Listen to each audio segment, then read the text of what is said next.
Hey everyone, Small Week God. How are you guys doing today? I don't quite know because I can't actually hear you, but I hope you guys are doing well.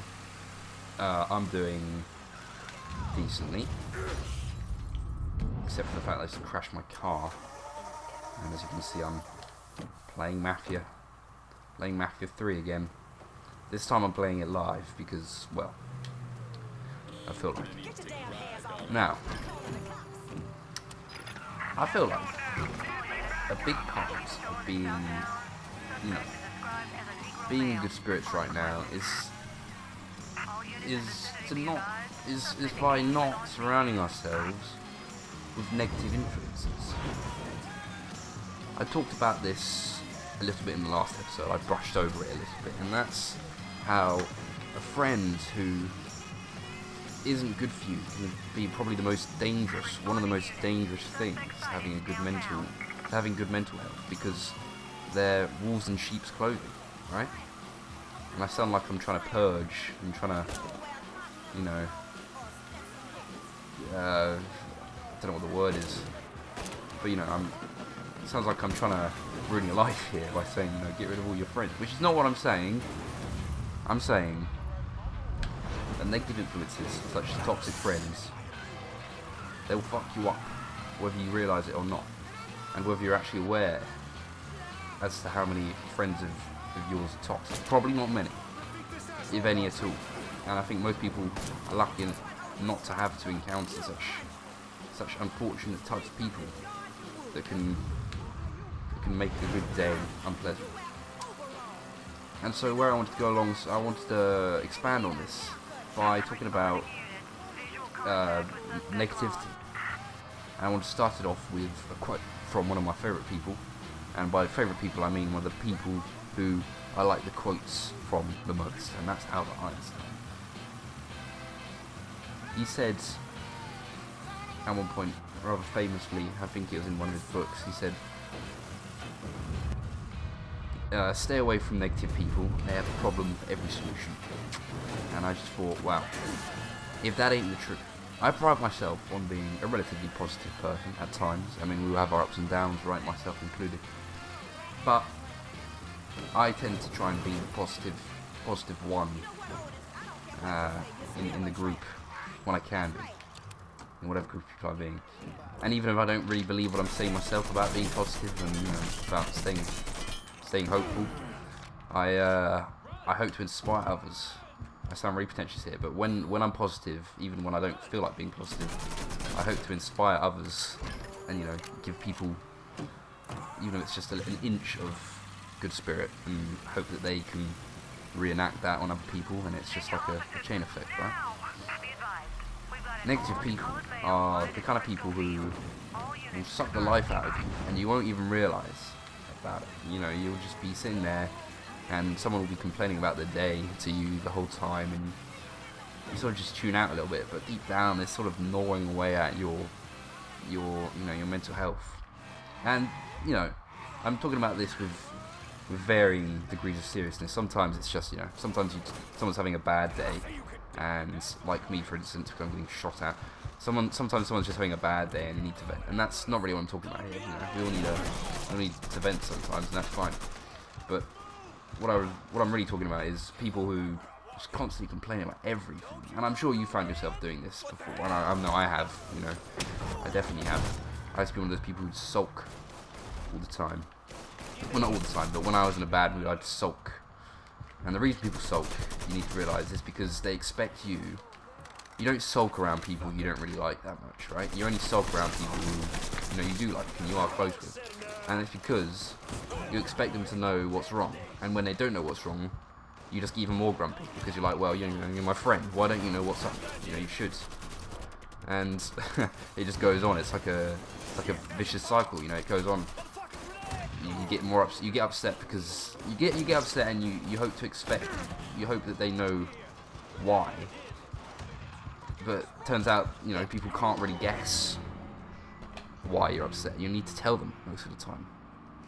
And then when you realise they can't guess, you get even more upset because you're being unreasonable, and it goes on and on. That's why people sulk. next time you sulk, next time you see someone else sulking, don't get angry at them. Just tell them, you know, I get that you're upset, but I don't quite understand why. And I'm not going to be able to understand why unless you tell me. So, if you tell me, I'll be able to help you out. Just say that to them, and hopefully it'll work. Or what do I know? You know.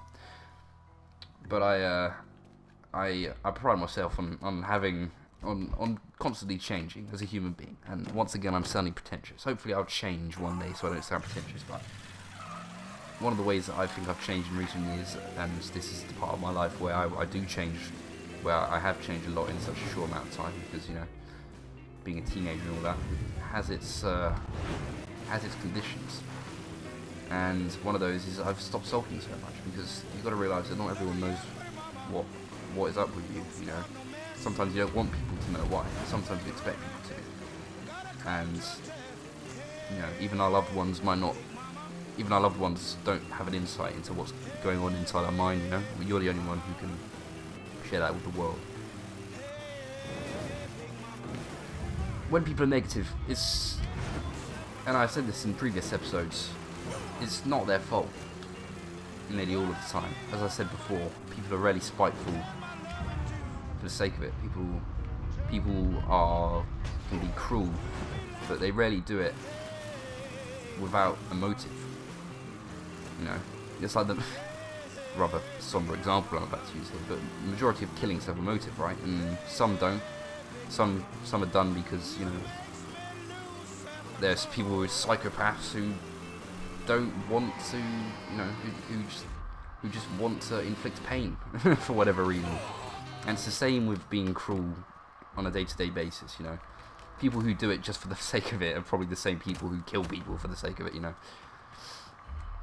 When people are negative, it's because people don't make negativity out of thin air, you know. How can you be negative about something when there's nothing to be negative about? People are negative when there are negative influences in their own life, and, you know, that's not their fault. But if they carry on being negative to you, say you've got multiple friends who are being negative like this all the time, complaining about everything, then it's going to have a toll on you, and then you might do the same to some of your friends, and it will spread like the plague. Negativity is like a plague. Positivity, that's where you want to be. You want to be in a headspace where you can be positive about most situations, where you can approach something head on, even if the odds are stacked against you, and tell yourself that everything's going to be okay. Because in the end, well, as far as I've been able to tell, most things have been okay for me. Even when I'm in a corner and I'm stressed, I just think to myself, well, I've been in this position before, I'll probably be in this position again. But the fact that I'm going to be in this position again probably means in the meantime I would have sorted my shit out, and, you know, I would have got myself back together. And that's what I'm going to do this time. There's a flip side. You can't be positive all the time. That's the mistake I made when I first started trying to be a more positive influence on myself and other people. Well, if you try and be positive all the time, you're going to tire yourself out, and then you're going to start being grumpy, which is not where we want to be, as we've just established. And also, you don't want to be blown up. Oh my god, his face. Oh god. Oh my gosh, Jesus Christ, what is happening? Jesus Christ. He just got absolutely annihilated. He's got crucified on a burning car. Jesus Christ. Sorry, I really need to stop getting distracted by the events of the gameplay. That's kind of the opposite of what a commentary is supposed to be, right? Or at least in my definition. So, as I was saying, don't try and be positive all the time. You'll get tired. People will likely, if you're trying to be a more positive person, people will likely notice when you're not positive, which can be tiring, because sometimes it gives you the impression that, you know, you have to be okay all the time. But the thing is, you don't have to be okay all the time. You have to allow yourself to have these downs, because the depth of your sorrow, the deeper your sorrow is, the deeper your pleasure and the joy you can feel in life. And if you just allow yourself to be on a high all the time, and it's not even possible, you know, people try it, you know, people take drugs to feel alive all the time, even when they feel dead inside. The thing is, When all you experience is pleasure, the only thing that you'll get kicked out of is pain. And so you have to remember that it's okay to not. And you probably heard it from a lot of mindfulness banners and posters all over your school or wherever. But it's true. It's true. You just got to remember that there's people there to help you out, and that even when you're not okay, that's fine as well. Just put yourself back together. And you may only be able to do that with the help of someone else you trust, and that's fine. There's no shame at all.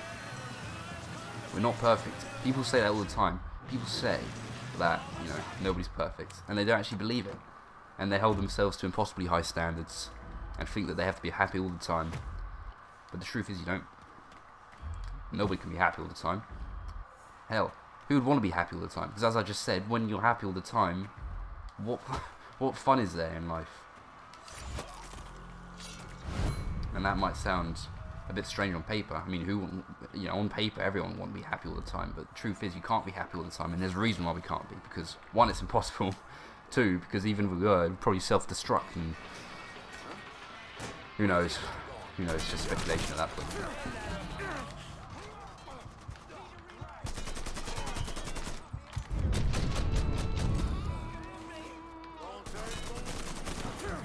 I'm trying to concentrate here because I've died about 3 times doing this now. Chill. Fucking hell, this. Oh, god damn it. Oh, just vibing on the sofa, man. Just vibing on the sofa. It's all good. Perfect way to start to stop the episode, I think. Thank you guys for watching. I appreciate it. Still thinking about this podcast thing I'm doing with my brother. May happen, may not. Thank you guys for watching. You may have noticed that these videos are getting shorter, and I'm not entirely sure how long I've been recording for at this point, but the last one was barely over 10 minutes. And that may look like I'm trying to do that ad revenue trick, but the truth is I can't do that unless I've got 1,000 subscribers and 10,000 views under my belt, so that ain't gonna happen. So don't worry, I'm not trying to waste your time just for the monetization, because there isn't any to be had.